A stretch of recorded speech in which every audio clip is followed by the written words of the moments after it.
Meeting you where you are. The meaning behind the slogan is that we meet the community where they are, on their journey towards holistic health, a plant-based lifestyle, and veganism, whether it's physically, mentally, emotionally, or spiritually. We do this through people, food, events, and culture. Our 6 pillars are birth, eating, education, empowerment, enlightenment, and events. We are Black Veg Society.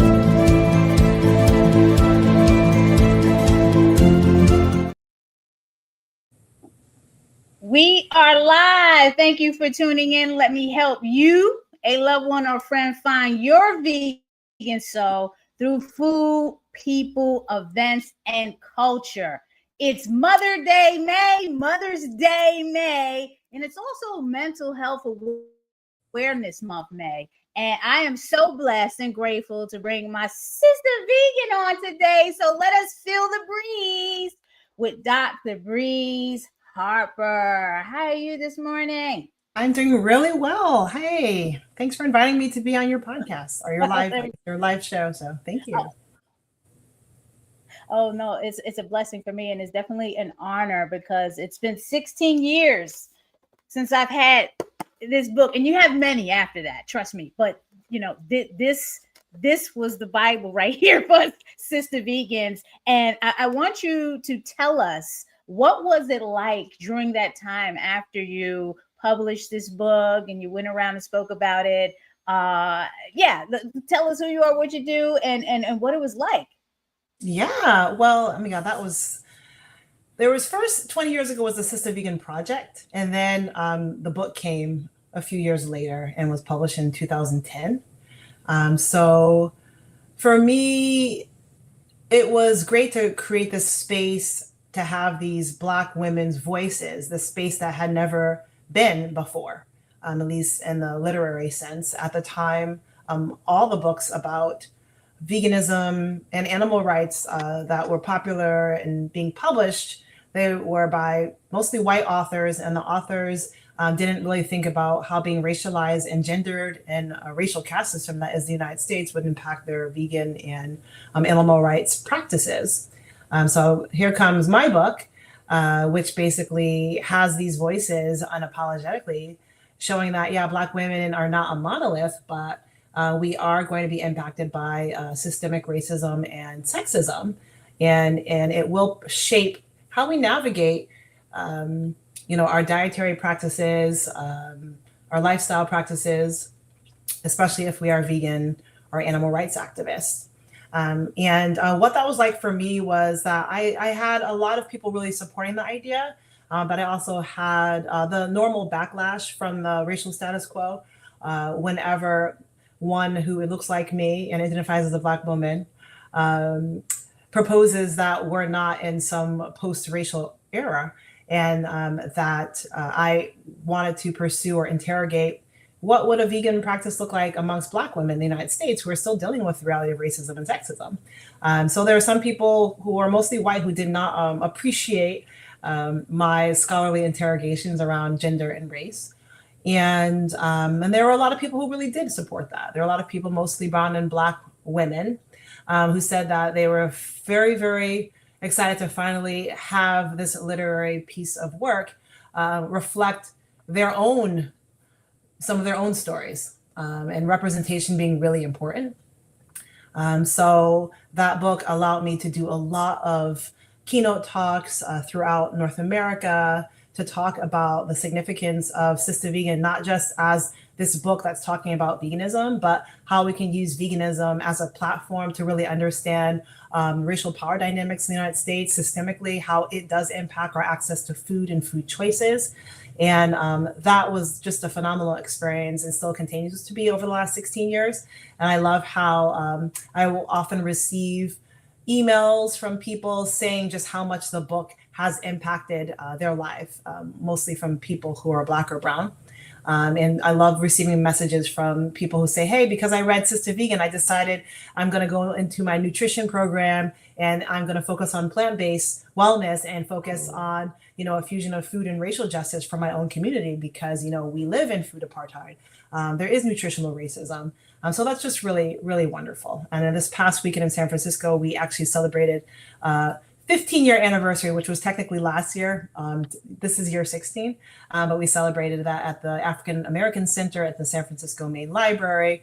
And a young person came and told me that it was really impactful for her. And she's a generation younger than me. It was just lovely to hear that it's still doing that work, and that she's going into her nutrition program, understanding that she doesn't have to just go the path that is like the kind of the clinical path, that she can also do, nutritional justice and justice around just getting her community to be healthier, her Black community to be healthier through a plant-based diet. So that was just lovely to hear. Dr. Breeze, I can tell you, when I was first navigating in this space, and it was by way of introduction to my husband, Gregory Brown, in the land of Kush, Black vegan restaurant celebrating 15 years as of January. When I went to, I think it was a festival in DC Veg Fest, and a sister there, my aunt, Sincere, she wrote an essay in this book too. I was like, okay, there's something for us, because when I thought vegan was all compassion, all everybody friendly, or I could not have believed to this day that there was sexism and racism and colorism and all these isms in the movement, that I said, okay, what is going on? Like, what am I really involved with? But, reading this, it was too hard, because, I found my tribe through this. What has it been like today? Because you wrote a compelling post, a very eye-catching post in January. I did some screenshots on it, but I'm not going to show those today. I didn't get uploaded, but you made some serious statements. And I want to talk about that, because I feel you. What is going on right now in this movement with women, Black vegan? What is happening right now? Okay. So to understand what's happening now, let's go back 6 years, when 2020 had, unfortunately, the murder of George Floyd. And there was this kind of reactive performance, I'd say, from a majority of organizations and companies who made their commitments. We're going to do DEI, especially anti-racism. We're going to integrate it into our workplace. We're going to integrate it into the way we do things externally, whether it's the way we're selling products, the way we're sourcing.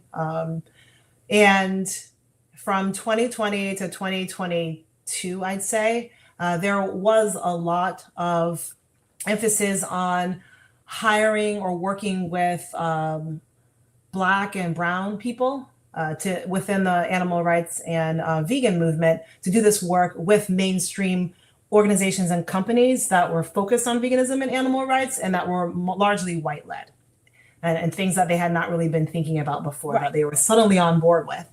And a lot of us became kind of their Black unicorns.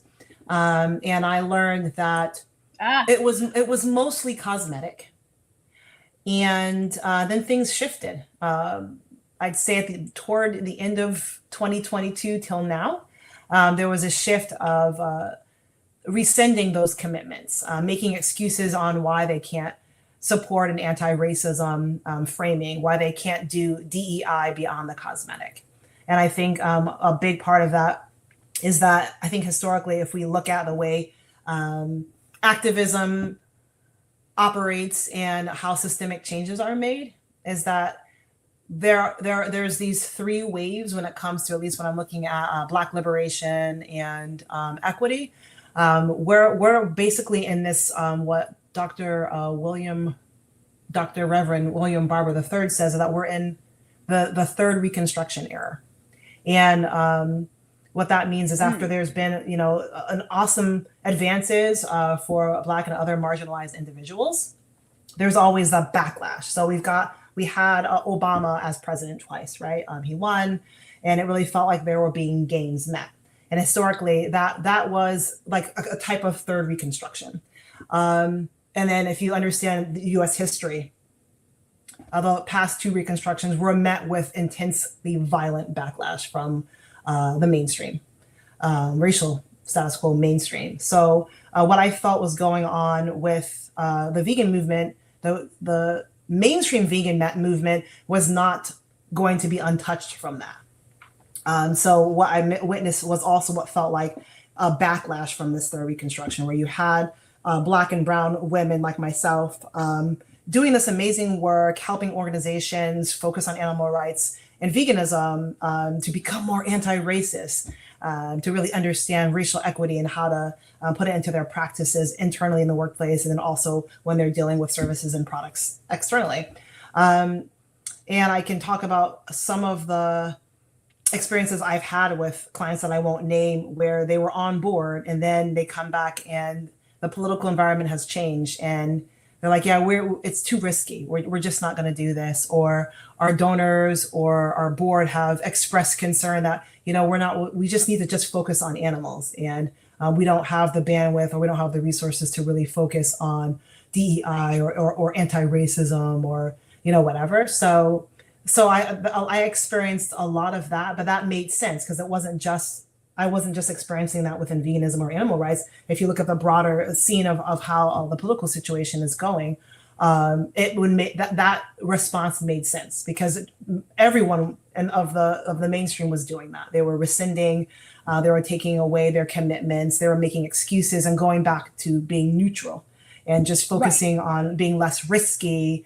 And focusing on the bottom line, but you can't do that in a vacuum. We all know that. And what they're actually doing is holding up their investments and their possessive investments in neoliberal whiteness / capitalism, and that's kind of the way that we see. So so I'm experiencing this backlash. I have so many colleagues, veganism and animal rights as a profession, but even beyond that, Black women who've lost their jobs, right? Or they've lost the funding, or something has happened where they can no longer do the work that they were doing because of the current federal administration. Even though not everyone works for the federal government, a lot of funding for nonprofits, a lot of contracts that companies have are tied to that, right? So a lot of us are finding ourselves having gone from the Black unicorns of, around 2020 to 2022 to now being, no, we can't have you around. We don't want to have you around. You're too much. It's too risky. What you bring to the table, obviously, is trying to dismantle the current status quo, and that's not safe for us as an organization, where our money, our wealth, and our power is connected to maintaining that very fabric that was America was built on. What we call USA now, starting 500 years ago. Hopefully that answers your question. Right, exactly. And we've experienced some of that stuff here at Black Veg Society. So I definitely understand where you're coming from when you're saying that. I mean, there's been good times and there's been bad times. Sometimes when I'm speaking in women's space and I'm this face of a Black woman, BIPOC woman, I say, we birthed this nation on the breasts, on our breast milk, and we fed, people's children's, but we're the most disrespected in the country. And I'm in the world, forget just the country. We're talking about around the world.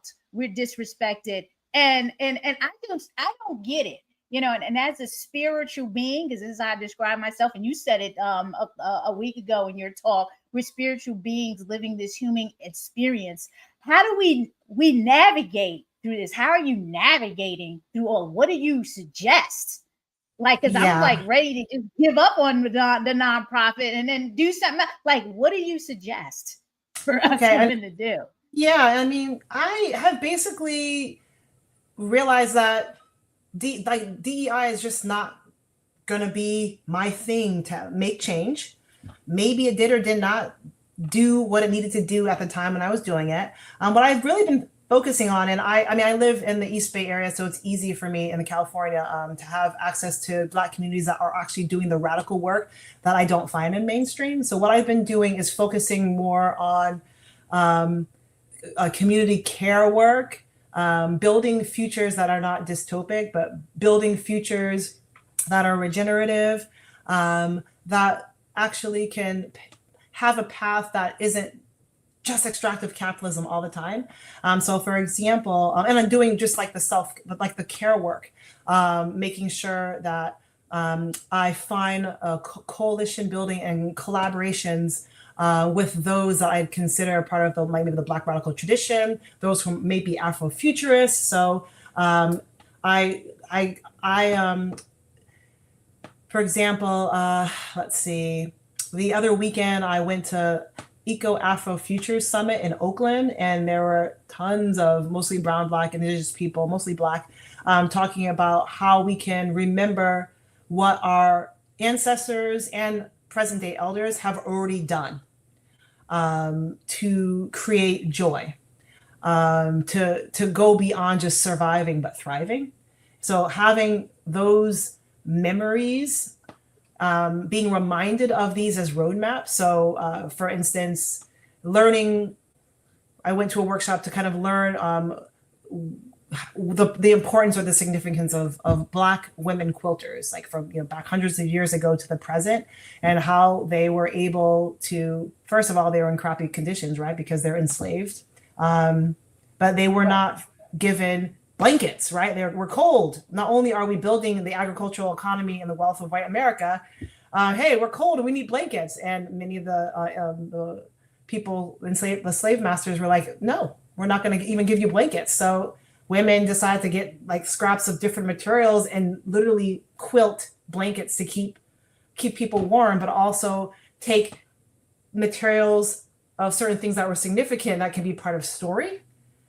So we were just in this workshop where we kind of learning about what it means to gather, to quilt, to create our own ecosystems of joy, in spite of what we're told is this is just the only way things are and will always be. So just thinking of these stories and looking at these images of Black women who are quilting before they realized that there would be this future where they would actually be no longer enslaved, but making that part of this world building has been something that I've been really just like attaching to and finding communities with. So like that particular experience, I had attended Data for Black Lives. They're doing really good work, looking at AI, but not artificial intelligence, but ancestral intelligence. And I was with about 300 people the other year in Miami, and same thing. Trump had just won. We were like, oh my gosh, this is an ideal time for all of us to gather and just really talking about data, like story as data, oral history as data, ritual as data.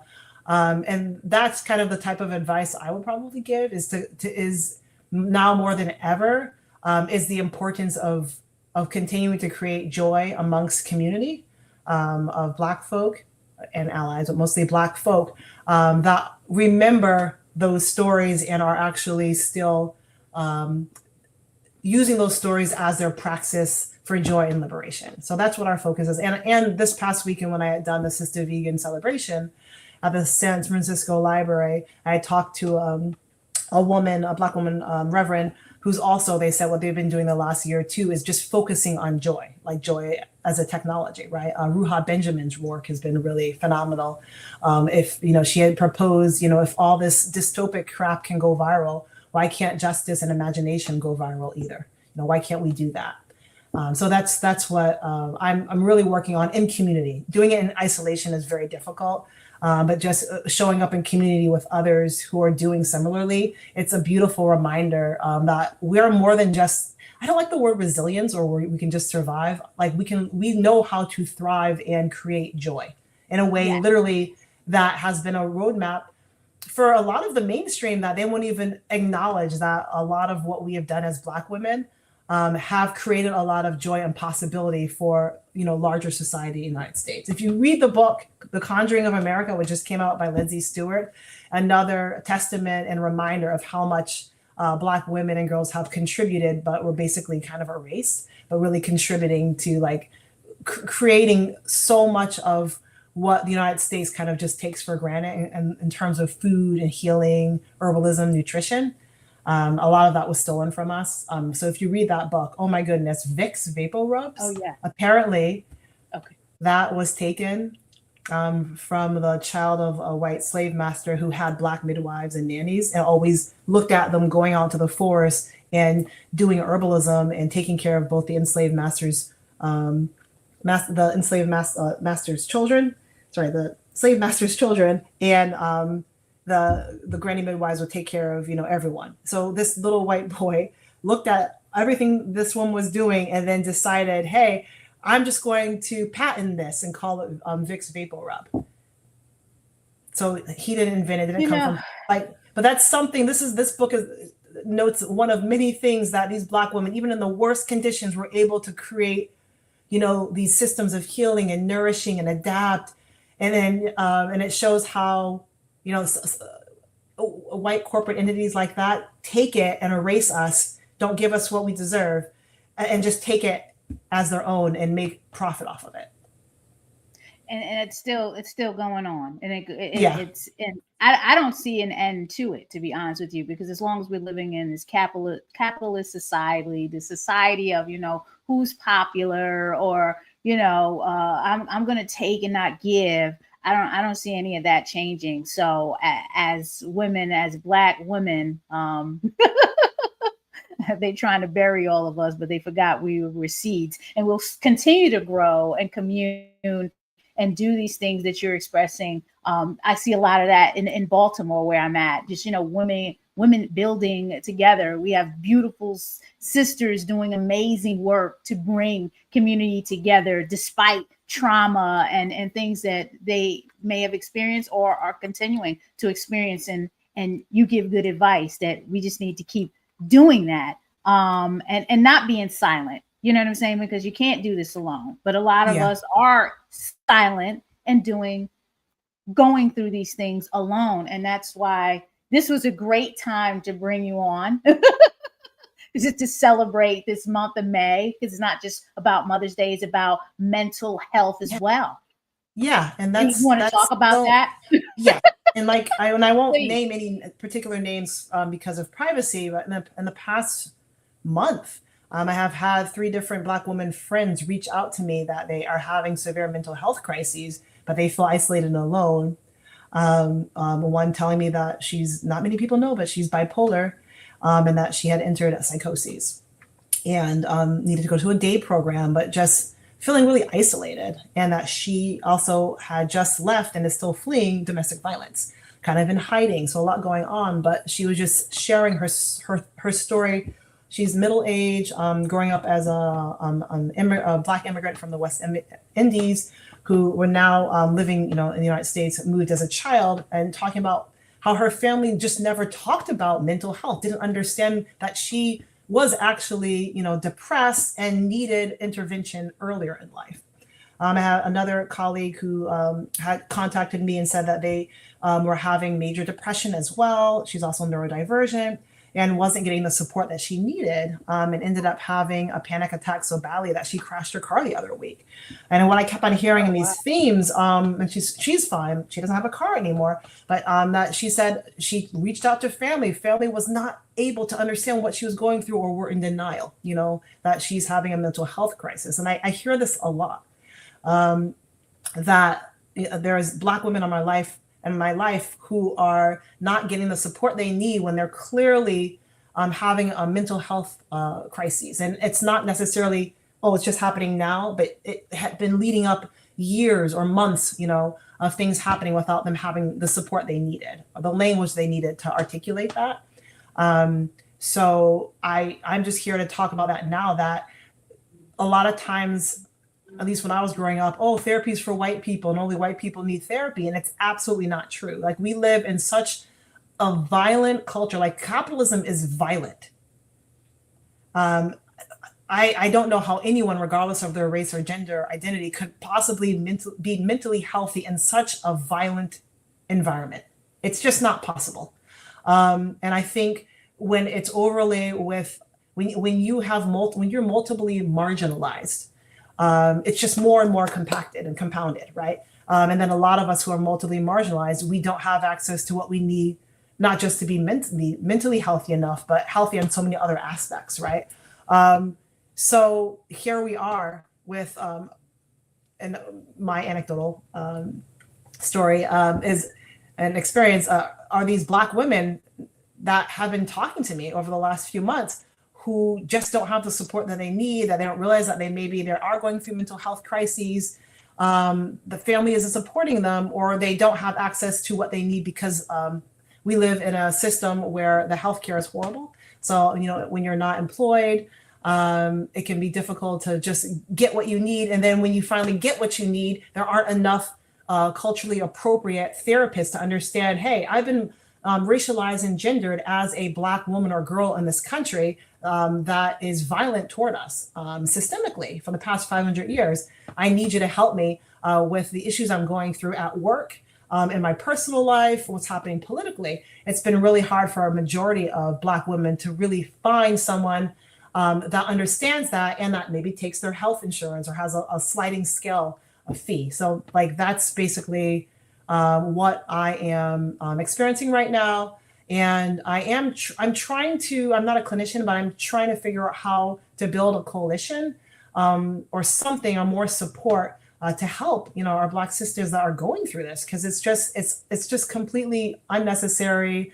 It's unacceptable. And it's just really hard to hear so much suffering and pain that could be mitigated and that these women could be supported. I agree with you on that regard, because it's a lot when things come my way. So because sisters need to talk, and they're going to reach out to someone that they feel they can talk and share their feelings with, someone who will listen and not judge and make some recommendations. And it can be emotionally tolling on the individual that's receiving that as well. So it goes both ways. We can talk another hour or so or more about this.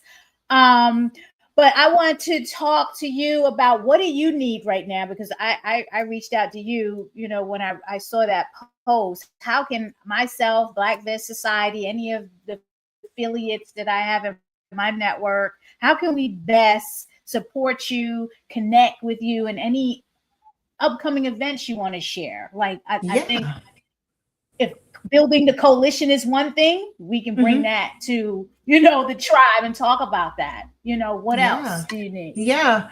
I've really pivoted in the last 3 years of my life. I've pretty much not abandoned, but not put the traditional animal rights and vegan movement in the forefront of my professional life anymore. And just for my own mental health, emotional well-being, have basically gone away from that and this concept of DEI.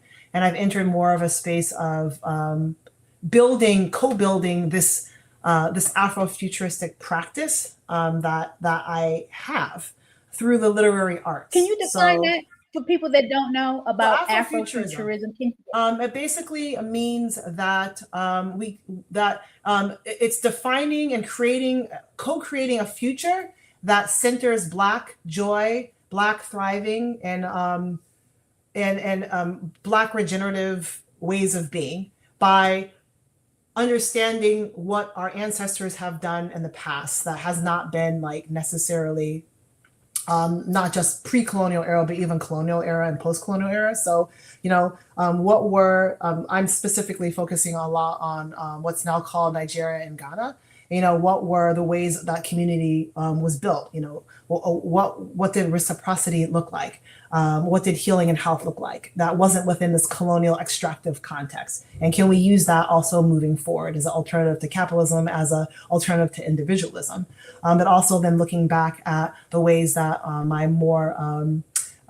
most recent ancestors, how they survived and what they did during the era of enslavement and Jim Crow, just learning things, something like quilt, how can we take the practice of quilting and together, and how can we apply that moving forward, building this community as an alternative to racial caste.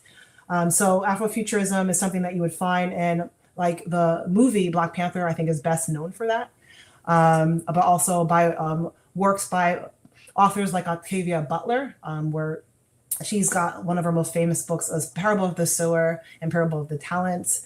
So I've been really just totally inspired by her work, where she's all about, you have to understand history, understand that history often repeats itself, that the only thing constant is change and being able to adapt, but in collaboration with a community that understands what it means to have thriving, to be, to be in joy, to be regenerative.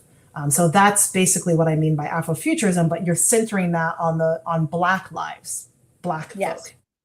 So that's what I mean. And then I'm doing that and exploring that through the literary arts. So I'm also a writer, a novelist.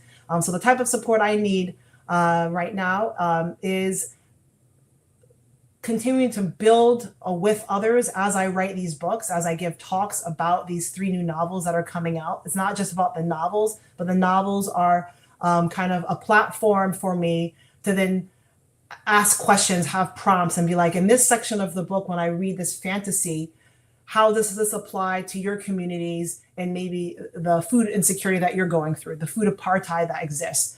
How can this scene in this book and what this fictional, fantastical tribe is doing connect to what you're doing? So that one of my books is called Seeds of Sankofa. And if you go to my website, you'll see it's coming out next year. So it's looking at like Black ecological futures through an Afrofuturist lens. Then we've got, so Seeds of Sankofa. And then my other book is, and all my protagonists are Black and vegan. So another book I'm writing, or I just finished, is called Potato Chips and Wine, and that's for Gen X. It's a queer it's a queer love story that takes place in the 1990s on purpose. The protagonist is a Black 17-year-old named Pearl who lives in the middle of rural white New England. She's a closeted lesbian. She's trying to be vegan, and she's guided by the spirit of Audre Lorde and her writing. And I use that to basically talk about a particular era in the United States of what it was like to hear things like "don't ask, don't tell," in an era in which she is existing in this kind of post-Reagan era, and what that meant for her and her family. So just kind of talking about the significance of that history. And as Gen Xers, especially if you're queer and Black, how is it helpful to kind of think about what we think of as authority, how we can authorize our own lives, what, as Audre Lorde would say, what are the poetics of the erotic and stuff like that. So that what I could get help from that is just people expressing interest in learning more about this particular world, potato chips and wine, and that how to better educate oneself if they're not if they're not well versed in understanding, if they're not someone who identifies as queer, what life might be like for someone who is young, navigating life as Black, a girl, and lesbian, who's part of the LGBTQ community, whether it's the era in the mid 90s where she's trying to deal with don't ask, don't tell, anti-Black racism, or dealing with 2026, where we still have marginalized LGBTQ youth who are Black and brown, especially here in the East Bay. There's a lot of support in the Oakland area, not so much in San Francisco, but I think these type of books are really helpful to have cross-generational conversations where, this character is taking place in 1996, but it can easily be 2026 with the things that she's dealing with. Different technology, right? She's dealing with a payphone, VHS tapes, but still the same struggles. And then lastly, which I'm really excited about, I started Dragonfire Wellness, which is it's a collaborative hormonal health across the lifespan, focusing mostly on perimenopause and menopause. There is So 1 out of 8 people on the planet are going through menopause, and I love exploring this through the literary arts. And so far, I'm there. We need to bring it back.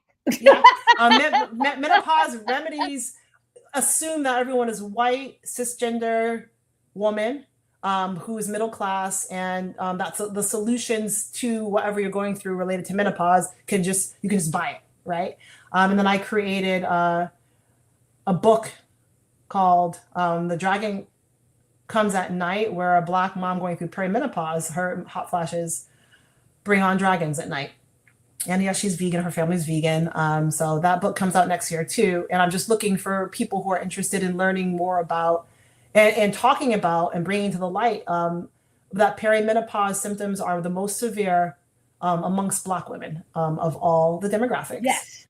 And there's a Yes. reason for that, because it's not just that our estrogen drops, but we're this ecosystem that's not just impacted by our hormones, but a lot of what we go through is exacerbated when our estrogen drops because of the stresses we go through. So sexism, racism, ageism, a lot of us dealing with a class struggle that adds to whatever we're already going through, if we're already going through perimenopause. And that's not spoken about in the mainstream rhetoric or ads that one sees about perimenopause and menopause. And then a lot of the supplements or foods that are often advocated to mitigate these are not plant-based. They're not vegan. So with this book, I'm excited that I couldn't find any other books that do this, where the heroine is going through menopause, and it's a midlife catharsis, not a midlife crisis. But I also, the book is fun, but also serious at the same time, where she doesn't realize she's having hot flashes because she has colonized her gut microbiome by eating all of this refined sugar and not realizing that a lot of our hormonal health is tied into our gut microbiome. But because of the industrialized food system and the way our palates have been colonized, a lot of us don't even realize that a lot of this, if you were born with ovaries, you will go through menopause, or already have, that she doesn't realize that there's alternatives, right? So there's parts in this book where I describe how there's these voices talking to her, like she's these cravings of sugar, and there's this kind of this internal battle. And I'm kind of hinting that this is one of the reasons why she may be having hot flashes. This is one of the reasons why that dragons may be coming at night. These special dragons are trying to tell her and to remind her of her ancestral lineage, of what these women did before an industrialized food system. That we were into that we understood fermentation, we understood the microbiome, we understood the foods and herbs that can help us balance that. So her particular, she learns she's part of this particular tribe that has been in hiding, that when they go through perimenopause, that they have a connection to dragons. And the way that you can control fire and the dragons is that you have to understand how to balance your microbiome through ancestral foods, and then also particular exercises, to kind of restore your pelvic floor and pelvic health and all that stuff. So that's all clinical stuff, but then I put it into the form of Afro fantasy. And I'm looking to build a community of people that this book can start that conversation. But there are so many mostly Black identified women, but anyone can go through perimenopause if you were born with ovaries. So gender expansive acknowledgement, non-binary, transgender men also can also go through this. So I'm looking to build a community where we can talk about this beyond, hey, just take DHA or just go on HRT, but create this way where we can talk about what we're all going through, not punish anyone. Oh, you chose HRT and not herbalism, or you doing herbalism and not HRT, and just really talk about this as a community and what it means if it's impacting us as Black people, because of the reality of systemic racism. We don't have the access and the safety to nutrition that we need, to healthcare, to even our own ancestral practices, because a lot of the alternatives out there for dealing with hormonal health issues like perimenopause and menopause, it's either Ayurveda and Chinese herbalism, which is great. That's awesome. I never see in the mainstream, this is from West African tradition, and these are the herbs and foods that we use. And I don't see that. Like, where is that? I know it's there, but why isn't that as centered as Ayurveda and Chinese herbalism? Like, where are our modalities and stuff? So, and the reality is that a lot of us were cut off from that. That's what happens when you literally capture and enslave and ship a whole people across, this ocean to become enslaved, and tell them, no, you can't practice your spiritual practices, your this or that practices. Now, we never lost it completely. It's still there. And that's one of the things that this book kind of investigates, is the ways that we were able to try to assimilate while also carrying on those practices, whether they were spiritual or herbalism, that we're trying to balance our womb, and what we had to adapt. If we didn't have this thing that used to grow and that we used for monarchy through postmenopause in what's now called Ghana, then what did we figure out in Americas that we could use that's still in honor of that other herb that we now can know that can balance us? Does that make sense? So that's I want our communities to kind of talk about that we aren't disempowered, that how can we make choices in spite of, and have choices in spite of, if we come together and talk about what we're going through. Generation X, Yes. the United States, regardless of race and gender, if you were born with ovaries and you had someone in your family who's a baby boomer, most likely they did not know what they were going through. They didn't talk about it, or the practitioners of the time said, well, hey, you just have to suffer 7 years of hot flashes and sleeping till 3 a.m. and not being able to go back to sleep and all this stuff. And that's the thing. I think we need to talk and build community, take away the shame, but also take away the capitalistic solutions and go back to that ancestral intelligence as a way to build this future of hormonal health that has been disrupted for many of us. But that's a mirror of what capitalism and colonialism have disrupted over the last 500 years. So that's what I'm interested in, just gaining that, finding community amongst those 3 books I've written, what those conversations lead to, and what I'm trying to create with those as platforms for discussion. And they're all Black vegan protagonists. I love it. I love it, folks. I have shared the website in the comments. I'm also putting it up for you to see again, because I felt the breeze definitely on this. And I wish I was connecting with you. Yeah, the book, the dragon book, definitely, because I already been through the perimenopause. Now I'm in the menopause. But like you said, no one could tell me or explain anything. So it's kind of like I'm talking to people, they don't even know what's going on. So very, very important. And then yes, your potato chip and wine, absolutely. How can people best connect with you? Is it on the website drbreezeharper.com? Yeah. Is that the best way? Yeah. Or is there any other way they can connect? And how do we get those earrings? Oh gosh, yeah, these are homemade. I know. I make them out of my Cricut maker. I know it takes, each one is a work of art. I mean, it takes so long for me to do each piece. And one day I will have them featured as a gallery of my work, and for people to purchase if they want to support the project. Because I work for myself. I'm a person who basically makes a living by working for herself and trying to be creative and liberatory in a climate that doesn't necessarily monetarily compensate me enough for that. So I'm trying to make my, create joy and still pay the bills. And this is kind of one way. So at the bottom of my website, there's a contact form. Hopefully it works, but that's how you can contact me. You can also follow me. Again.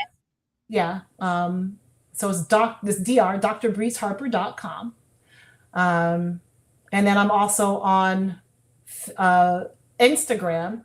The handle is Sistah, Sistah Vegan for Instagram. And everything's at the bottom. You can follow me on social media. And I have a Dr. Harper, Dr. Breeze Harper Instagram. So everything is at the bottom of there to follow me. And then you can click there for upcoming events. I'm going to be at the AVA Summit in Canada as a fireside a moderator. I'm doing a fireside chat with Avu Lay on Sunday, May 24th. That's going to be awesome.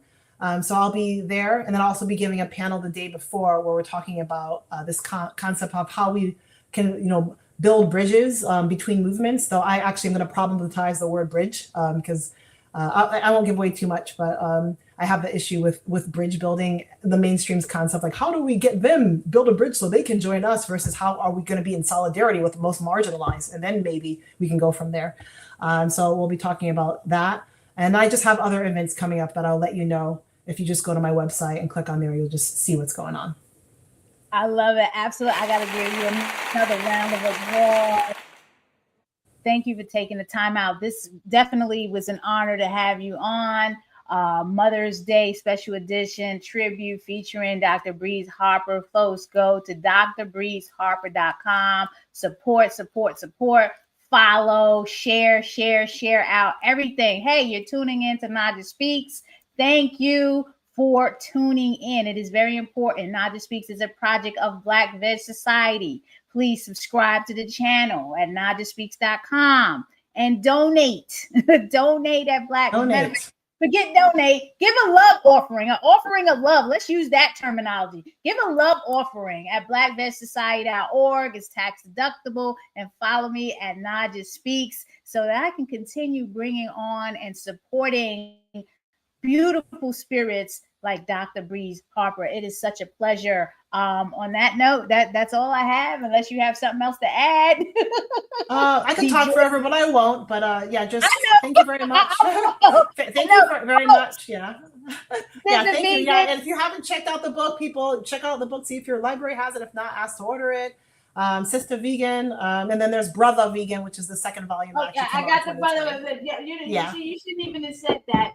You shouldn't even said that, Dr. Bree, because now that you say I got it. So my peeps, Wale. I got it, Brother Vegan. But as a matter of fact, I have rebroadcasted his interview on the last segment. Until we meet face to face or in spirit again, please be well. Stay joyful and let's stay connected. All right. It was definitely a pleasure. Have a blessed one. Thank you. You too. Take care. Bye. Bye. Meeting you where you are. The meaning behind the slogan is that we meet the community where they are on their journey towards holistic health, a plant-based lifestyle, and veganism, whether it's physically, mentally, emotionally, or spiritually. We do this through people, food, events, and culture. Our 6 pillars are earth, eating, education, empowerment, enlightenment, and events. We are Black Veg Society.